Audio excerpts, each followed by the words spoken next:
Alors bonjour à tous, merci. Vous m'entendez bien? Super, merci d'être présent. Donc aujourd'hui on est sur le salon EnviroPro, donc on est là pour l'environnement et j'ai l'opportunité de vous parler d'un programme qui s'appelle ProRefi, qui a également un impact sur l'environnement. Tout d'abord, un tout petit point sur qui nous sommes en tant que porteurs du programme. Nous sommes l'association technique énergie environnement ATEE. Vous nous connaissez peut-être déjà. Elle a été créée il y a une quarantaine d'années au moment des chocs pétroliers. Elle était tout d'abord concentrée sur un pôle qui s'appelle la maîtrise de l'énergie MDE. Et puis comme vous le voyez à l'écran, eh bien, on s'est développé puisqu'aujourd'hui on a aussi bien un club C2E, un club cogénération et également le petit dernier pyrogazéification que je prononce très bien aujourd'hui. Nos missions, c'est faire progresser la maîtrise de l'énergie auprès des industriels et des collectivités territoriales, et puis d'aider les utilisateurs d'énergie. Donc nous avons des adhérents, il y a plus de 2000 adhérents au sein de l'AT2E. Ça peut être aussi bien des bureaux d'études que des industriels, mais également des chercheurs qui vont travailler avec nous sur des groupes de travail. L'AT2E porte 2 programmes depuis quelques années. Le programme ProSMN, qui est un programme incitatif pour aller vers l'ISO 50001. Donc quand une entreprise, qu'elle soit industrielle, une collectivité, arrive à obtenir sa certification ISO 50001, elle peut obtenir une prime qui peut aller jusqu'à 40 000 €. Et puis le programme ProRefi, qui est le programme de montée en compétences des personnes en charge de l'efficacité énergétique sur les sites industriels et le tertiaire complexe. Donc toujours le lien avec l'environnement également. Alors, pourquoi l'efficacité est-elle un réel enjeu pour les industriels et qu'elle a un impact sur l'environnement? Eh bien, c'est tout simple, vous pouvez le voir à l'écran. Elle représente 1/4 de la consommation énergétique en France. Donc, on a des entreprises ultra énergivores. Il y a 4 secteurs industriels qui représentent 75% de cette consommation. C'est très important, dont l'agroalimentaire, la chimie, la sidérurgie, et puis les minéraux. Et il y a également des évolutions réglementaires et législatives, notamment le plan de relance avec la décarbonation, tout le monde en entend parler avec les objectifs 2030-2050, la loi énergie-climat et puis l'évolution aussi sur les audits énergétiques réglementaires. Autre constat, pour pouvoir faire face à cet enjeu majeur, il y a une solution, c'est de mettre en place un management de l'efficacité énergétique performant et durable. Et quand on parle d'énergie, je vais me répéter plusieurs fois pendant cette conférence, automatiquement on a un impact sur l'environnement. Moins on consomme, moins on aura d'impact sur l'environnement de façon directe. Donc un management de l'efficacité énergétique, ça permet quoi? Ça permet d'avoir des gains économiques. En ce moment, ce n'est pas négligeable avec les prix de l'énergie qui ont largement augmenté depuis ces dernières années. Avoir une image respectueuse que l'on donne en interne pour ses collaborateurs et vers l'externe, et c'est de plus en plus demandé, notamment par des donneurs d'ordre, et puis de mettre en place des solutions innovantes au sein de son entreprise. Et pour ça, les ressources humaines jouent un vrai rôle majeur et on les oublie souvent. Et aujourd'hui, en fait, pour pallier et réussir ce tournant énergétique, eh bien, on a besoin de les former. Donc, qu'est-ce que c'est le management de l'énergie? Déjà, il doit être inclus dans le projet de l'entreprise. S'il n'est pas inclus, ça ne fonctionne pas. C'est une prise de conscience collective au sein de l'entreprise. Ce n'est pas seulement une personne, mais c'est l'ensemble des collègues, c'est la direction qui va agir sur cette matière. C'est une personne ou une équipe dédiée. Alors souvent, on rencontre par exemple un responsable maintenance, un responsable QHSE qui nous dit « je suis tout seul ». Et non, grâce à ProRefi, il apprend qu'il n'est pas tout seul. Il peut y avoir le responsable achat, il va y avoir le responsable maintenance avec qui la personne va pouvoir travailler. Et de ce fait, on se sent moins seul et puis on peut aller au-delà et faire vraiment de belles actions. Et puis, c'est une vision à long terme. Alors, que sait-on des référents énergie? Il existe une fiche qui a été créée par l'ADEME en 2015 qui est basée sur 4 principales fonctions. Donc, c'est concevoir, mettre en place et coordonner les actions permettant d'améliorer la performance énergétique, suivre et analyser les résultats toujours pour aller plus loin, impliquer et faire agir l'ensemble de ses acteurs collègues en interne, et puis assurer une veille sur les évolutions aussi bien technologiques que réglementaires. Alors quand on dit agir avec ses collègues, des fois c'est tout simple, c'est permettre d'éteindre la lumière tous les vendredis soirs et de la rallumer que le lundi matin. On a encore plein de bureaux qu'on peut voir qui sont encore éclairés pendant le week-end ou le soir. Et bien c'est dommage parce que c'est de l'électricité, c'est de la consommation énergétique et la meilleure énergie, c'est celle qu'on ne consomme pas, bien entendu. Qui sont les référents énergie? Comme vous pouvez le voir sur cette slide, on n'a pas de code ROM, de métier en tant que tel. Il y a une fiche mission, mais on n'a pas de code ROM. On sait que 5% ont vraiment un intitulé qui mentionne énergie. Ils sont difficilement identifiables. Alors souvent, les gens font des actions en matière d'efficacité énergétique, mais parce que c'est dans leur quotidien et ce n'est pas forcément valorisé et mis en avant. Et puis on a des fonctionnalités diverses, comme je vous le disais, des QHSE, des responsables maintenance, comme vous pouvez le voir à l'écran. On a vraiment 3 grandes profils avec les experts QHSE qui représentent 53%, puis des techniciens qui représentent 32%. Alors, qui sont-ils? J'en ai déjà un petit peu parlé. 80% d'entre eux ne sont pas formés à gérer l'efficacité énergétique.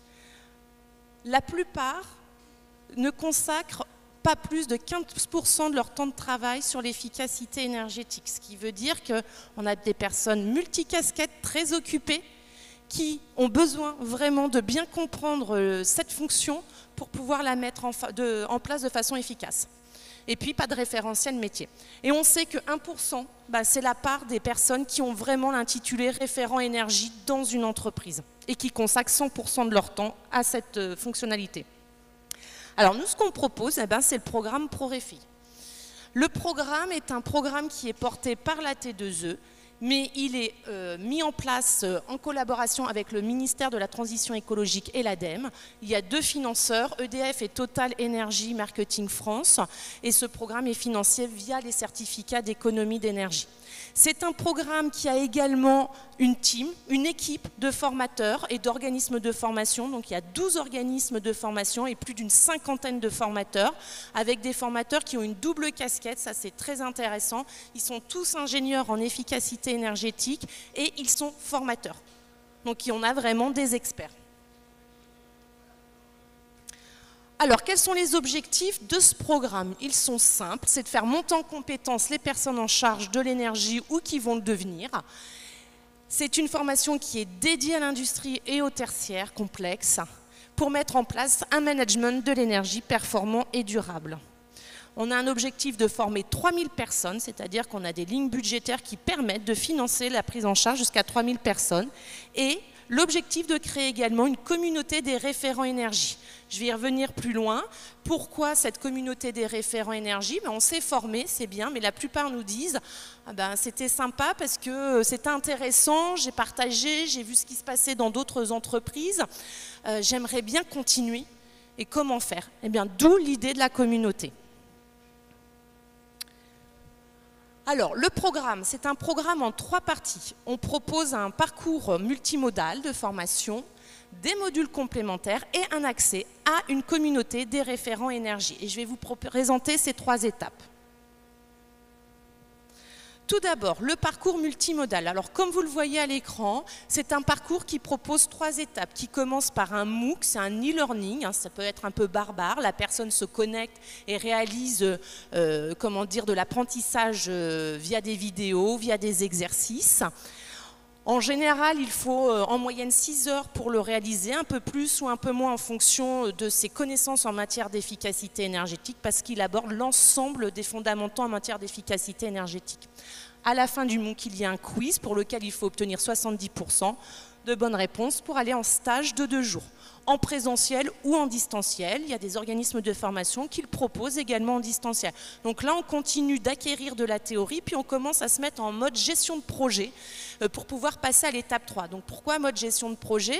On va voir l'ensemble du panel d'action du référent énergie et on va commencer à se projeter sur ce qu'on peut mettre en place dans son entreprise. Et la troisième étape, qui est la plus-value de cette formation, c'est on retourne sur son site et là, normalement, on se dit, mais on est tous pareils, hein. Oh, c'est génial, j'ai appris plein de choses, il faut que je les mette en pratique. Sauf qu'on est tous repris dans le quotidien. Et comment on fait? On n'en remet en place que quelques pourcents. Ma ProRéfi propose un coaching, un accompagnement sur site sur plusieurs semaines, voire plusieurs mois, dans la limite de 6 mois après le stage de 2 jours. Et là, il y a un formateur qui va suivre la personne qui se forme pour l'épauler d'un point de vue méthodologique, technique, pédagogique pendant plusieurs mois. Chaque formateur consacre jusqu'à 2 jours et demi par stagiaire, ce qui n'est pas négligeable. Ce n'est pas le formateur qui va faire, c'est vraiment la personne qui va réaliser l'action. Et ça va être une action concrète. Alors, le petit plus, c'est que les coûts pédagogiques pris en charge par le programme via le dispositif des C2E. Et pour 2022, on va le voir, on peut prendre en charge les coûts pédagogiques jusqu'à 80%. On vous a mis des objectifs et les principaux contenus, ça reprend en détail ce que je viens d'expliquer. Dans tous les cas, les slides seront, si vous le souhaitez, diffusables. Vous pourrez le reprendre. Et là, je vais vous parler de la prise en charge. Certains, je vous vois écrire. Ça peut être vraiment intéressant de connaître ces conditions. Donc, ça va dépendre de l'entreprise, si elle a un effectif sirène inférieur à 300 salariés ou d'au moins 300 salariés. La prise en charge va varier en fonction de cela, à hauteur de 80% ou 40%. Les taux de prise en charge vont diminuer en 2023. Il faut le savoir, si vous avez des salariés qui sont intéressés, si vous êtes intéressés, si vous faites partie d'un groupe, n'hésitez pas à revenir vers nous, vers un des organismes de formation, parce que les taux vont bientôt baisser et pour pouvoir bénéficier jusqu'à 80%, il faut avoir fait l'étape 2 en 2022. Alors, les conditions, il faut avoir mis à disposition les prérequis. Je vais vous en parler. Il faut avoir un code NAF éligible. Il y a une liste sur le site de ProRéfi qui est mise à disposition. Donc, tous les codes NAF industriels sont bien sûr éligibles. Et à partir de là, ça permet d'ouvrir la prise en charge pour 3 parcours par sirène. Donc, 3 salariés peuvent se former. Bien entendu, il faut aussi en avoir le besoin. Si le besoin, c'est une personne, il faut envoyer une personne, mais ça peut être aussi un groupe qui souhaite former plusieurs personnes de plusieurs entités, et là, ça peut être vraiment intéressant. Pour que la prise en charge soit réalisable, il faut que la personne réalise le parcours entièrement. MOOC, stage de 2 jours et accompagnement. Alors, prérequis, assez simple. Une entreprise n'est pas soumise à l'audit obligatoire. Elle doit mettre à disposition soit un rapport d'audit si elle l'a réalisé, soit une revue énergétique si elle l'a réalisé, ou un prédiagnostic. Vous allez me dire pourquoi, ça sert à quoi? Le formateur qui va suivre pendant la partie accompagnement le salarié a besoin d'avoir une photo à l'instant T des consommations énergétiques et de ce qui a été réalisé. ProRéfi n'est pas là pour faire une photo à l'instant T, elle est là pour proposer cette formation qui est de mettre en place des actions concrètes. Donc on se base sur ces documents. Une entreprise qui est soumise à audit énergétique obligatoire doit quant à elle mettre à disposition un rapport d'audit énergétique ou une revue énergétique à jour, c'est-à-dire en cours de validité. Et puis, elle doit également avoir déposé sur le site de l'ADEME. Ça, c'est important. Certaines entreprises ne connaissent pas cette obligation, mais c'est une obligation qui est liée à la réalisation d'un audit. Deuxième partie. Alors, on a vu le parcours multimodal obligatoire. Eh bien, sont proposés également des modules complémentaires sur des thématiques spécifiques. Aujourd'hui, il y a 6 thématiques, donc ça va du plan de mesurage à développer un argumentaire et également ENR, donc énergie renouvelable. Ce sont des demi-journées ou des journées qui sont proposées, soit la personne qui a réalisé le parcours obligatoire entièrement, soit l'un de ses collègues. C'est tout à fait possible. Par exemple, on va avoir le responsable maintenance qui va faire le parcours obligatoire entièrement, et puis le responsable QHSE qui aimerait bien avoir des notions sur comprendre le financement d'une action d'efficacité énergétique. Eh bien, cette personne peut tout à fait avoir ces notions lors du module complémentaire. Prise en charge est également possible, jusqu'à 100% pour cette partie, donc sur les mêmes conditions. Et si un parcours a été réalisé, validé et pris en charge par le programme, ça ouvre droit à 10 demi-journées de modules complémentaires. Donc vous voyez, on est toujours là pour améliorer l'efficacité énergétique. Donc c'est un impact sur sa facture, mais c'est un impact également sur l'environnement. Et la troisième phase de ce programme, eh bien, c'est l'accès au réseau national de référence, qui est la communauté des référents d'énergie. Donc là, qu'est-ce que c'est? Eh bien, c'est un lieu d'échange et de partage. Hein, il est accessible gratuitement pour tout parcours multimodal dès le stage de 2 jours. Et puis, cette communauté accompagne les référents énergie pour leur permettre de réaliser leur mission le plus efficacement possible. Alors, je vous ai mis quelques exemples. Hein. Il y a une boîte à outils avec des simulateurs de plans d'action. Vous avez des tutoriels, vous avez de la veille réglementaire et technologique. Il y a également des guides techniques, mais vous y retrouvez également des retours d'expérience, des webinaires et des lettres d'information. Alors, concernant sa gratuité, il faut être inscrit au parcours obligatoire, avoir réalisé le stage de 2 jours. Et dans ces cas-là, la gratuité court du stage de 2 jours jusqu'à l'année civile de fin d'accompagnement. Je vous donne un exemple. Une personne a réalisé le stage de 2 jours en février 2022. Elle aura terminé en 2022 son accompagnement. Donc, elle peut avoir gratuitement l'accès à la communauté toute l'année 2022.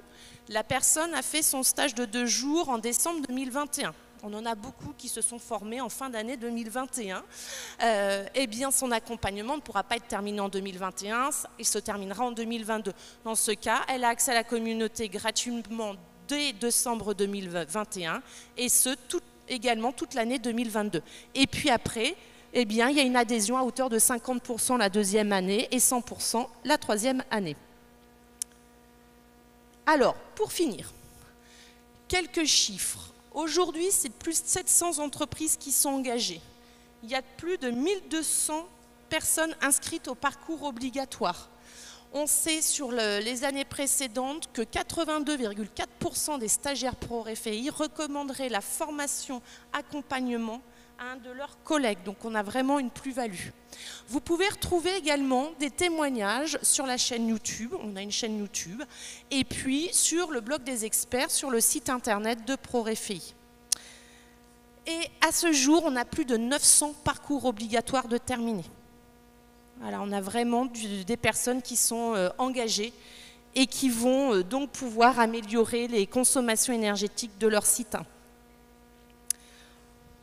Sur les secteurs, le premier secteur qui arrive, c'est la métallurgie avec 35% des inscrits, suivi par l'agroalimentaire à hauteur de 19% et en 3e position, la chimie-pharmacie avec 12%. Autres, ça représente 17%, ce sont de plusieurs secteurs qui ont été cumulés puisqu'ils ne pouvaient pas apparaître sur ce schéma.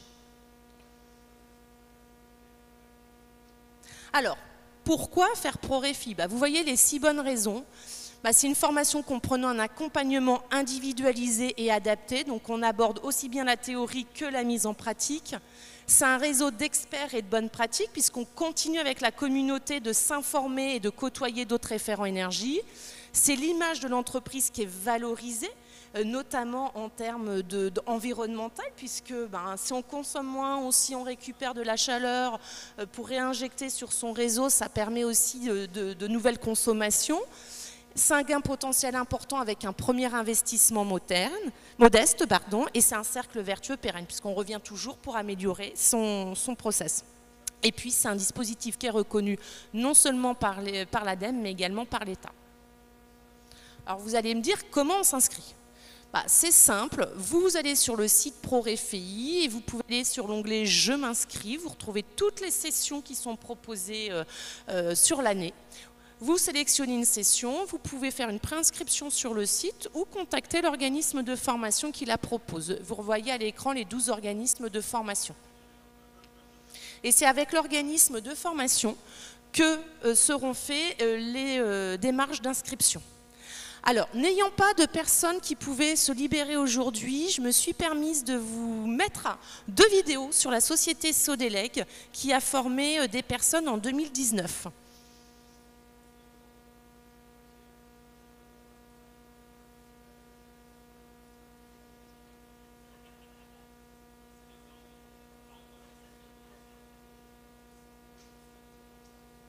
que vous entendez?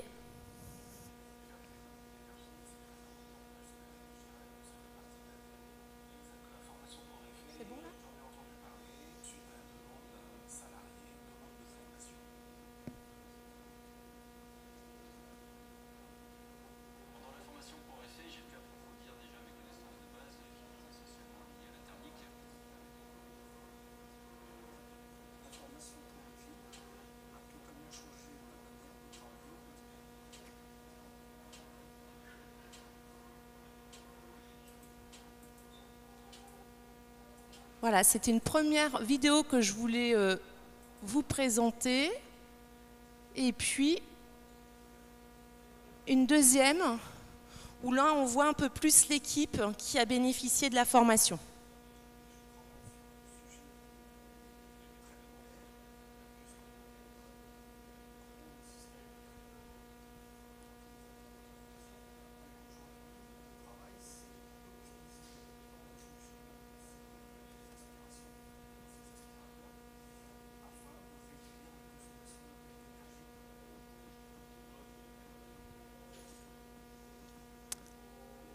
Alors, je vais arrêter. Vous en avez d'autres, hein, n'hésitez pas à les voir. On a 4 personnes qui se sont formées, qui font vraiment de beaux retours d'expérience sur ce que ça leur a apporté et ce qu'elles ont pu mettre en place pendant et après la formation. Ah, j'ai fait une petite... Non, c'est bon. On vous a mis quelques exemples d'entreprises qui sont engagées, donc vous avez vu, hein, c'est multisecteur. Voilà, on peut avoir aussi bien de la chimie, de la métallurgie, de la papeterie, de l'agroalimentaire. Et puis on peut aussi avoir des centres hospitaliers également, hein, puisque l'environnement, l'efficacité énergétique peut être assez large au niveau des entreprises qui peuvent en bénéficier. Pour tout savoir et bénéficier du dispositif, eh bien, je vous ai remis les coordonnées. Donc, on a un site qui s'appelle www.prorefi.org. Vous pouvez nous écrire également à prorefi@at2e.fr. Et également, si vous voulez avoir des informations sur la communauté, vous pouvez contacter mon collègue à www.at2e.fr ou lui envoyer un mail à mde@at2e.fr. Avez-vous des questions? Je suis là aussi pour y répondre. Pas de questions. Donc, comme vous pouvez le voir, en agissant sur l'efficacité énergétique, on agit également sur l'environnement. Ça améliore son image, ça améliore ses process et on fait également des gains monétaires, bien entendu, ce qui n'est pas négligeable aujourd'hui. Je vous remercie beaucoup. Bonne journée.